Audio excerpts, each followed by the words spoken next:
Sa inspeksyon ng Bureau of Customs sa warehouse ng Mighty Corporation sa San Ildefonso sa Bulacan, nakita ang mga sigarilyong peke, di umano, ang nakalagay na tax stamps. Kwinestyon naman ng mga abogado ng kumpanya ang equipment na ginamit sa pagsusuri. Trabaho rin daw ng BIR at hindi ng Customs ang pagsuri ng tax stamps. May report si John Consulta.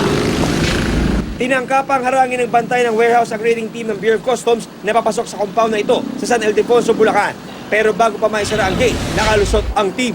Nang masira ang lock ng pito, tumambad sa kanila ang kabundok na kahon ng mga sigarilyo ng Mighty Corporation. Sa taya ng mga operatiba, nasa 3.2 billion pesos na sigarilyo ang nasa mga warehouse. Gamit ang kanilang mga special tool, tulad ng tax verifier, sinuri ang code sa tax stamp. 174. Okay.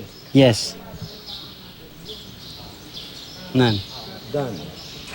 Yes. Invalid. Nang gamitin ng equipment na target reader, rumihistro ang kulay pula. Ibig sabihin, Yan. Yan.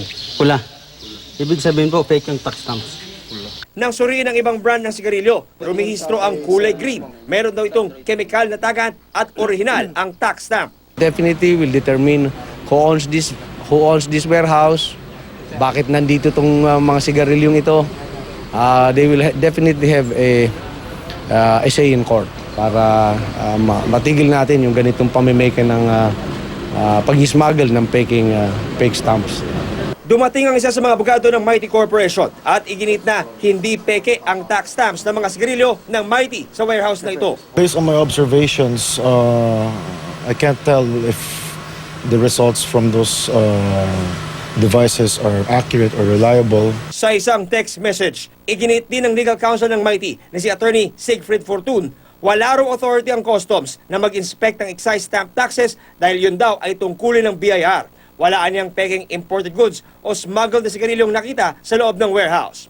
Kanina naman, ibinasura ng Manila RTC Branch 39 ang hiling na writ o preliminary injunction ng Mighty Corporation dahil daw sa kawalan ng jurisdiction na nagbunsod sa raid ng Bureau of Customs. Nauna nang sinabi ni Pangulong Duterte na nakahanda siyang pumasok sa compromise agreement sa Mighty Corporation kung magabayad ito ng 3 bilyong piso.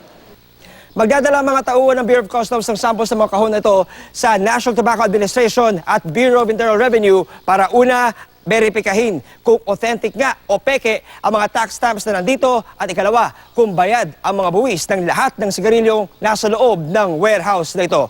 John Consulta, GMA News.